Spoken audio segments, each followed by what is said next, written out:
омодагиҳо ба маъракаи муҳими сиёсӣ ба рӯйхатгирии аҳолӣ ва фонди манзили ҷумҳурии Тоҷикистон ки тибқи фармони президенти ҷумҳурии Тоҷикистон дар бораи гузаронидани ба рӯйхатгирии аҳолӣ ва фонди манзили ҷумҳурии Тоҷикистон дар соли 2020 аз 1 то 15 октябри соли равон муқаррар гардидааст, дар шаҳри Исфара дар сатҳи баланди ташкилӣ идома доранд. То имрӯз дар ин ҷо 18 адад шӯъбаи ба рӯйхатгирӣ, 2 адад дар шаҳр, 1 адад дар 3 шаҳрак ва 15 адад дар 9 ҷамоатҳои деҳот ташкил карда шуда, бо тасдиқи раиси комиссияи давлатии мусоидати ба рӯйхатгирии аҳолии шаҳри Исфара ба ҳар шӯъба мудир ва ёрдамчии мудир, ҳамчунин 125 нафар дастурдиҳанда назоратчӣ, 655 нафар ҳисобчиён ва 196 нафар кормандони захиравӣ ба кор ҷалб карда шудаанд. Маврид ба зикр аст ки кормандони муваққатӣ ба маъракаи ба рӯйхатгирӣ ҷалб карда шуда шахсони соҳибмаълумот, кормандони соҳаи маориф,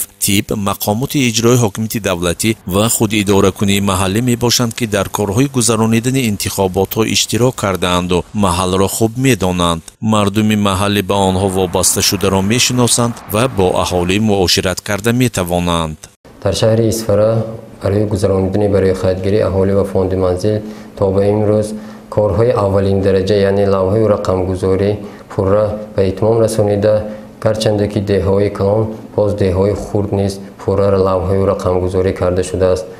имрӯзҳо барои гузаронидани ба рӯйхатгирии аҳолӣ ва фонди манзил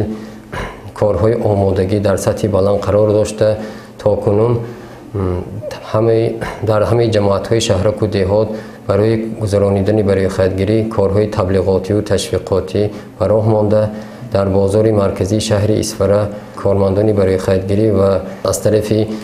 волонтерони маркази ҷавонони шаҳр корҳои фаҳмондадиҳии мардум гузаронида шуд. дар маркази шаҳр тибқи қарори раиси шаҳр барои гузаронидани ба рӯйхатгирии аҳолӣ 18 шӯъба бо 125 нафар дастурдиҳанда ва 665 нафар ҳисобчиён ба кори муваққатӣ ҷалб карда шуда, то ба имрӯз корҳои фаҳмондадиҳӣ дар байни мардум ва насби навиштаҷоту баннерҳо хуб ба роҳ монда шудааст. барои маркази шаҳри Исфара 70 нафар кормандони муваққатӣ барои планшетпурсиш ҷалб карда шуда, дар маркази шаҳр семинаромӯзиш оиди гузаронидани ба рӯйхатгирии аҳолӣ тибқи пур кардани варақаҳо барои мудирони шӯъба ва ёрдамчиёни онҳо гузаронида шуда, семинари омӯзиш гузаронида шуд. интернетпурсиш, яъне ҳар як шаҳрванди шаҳри Исфара метавонад тибқи сомонаи махсуси агентии омор, яъне аҳолии нуқтатиҷӣ ворид гашта, бо ворид намудани суроғаи худ метавонад аз саволномаҳои ба рӯйхатгирии аҳолӣ ва фонди манзил гузарад.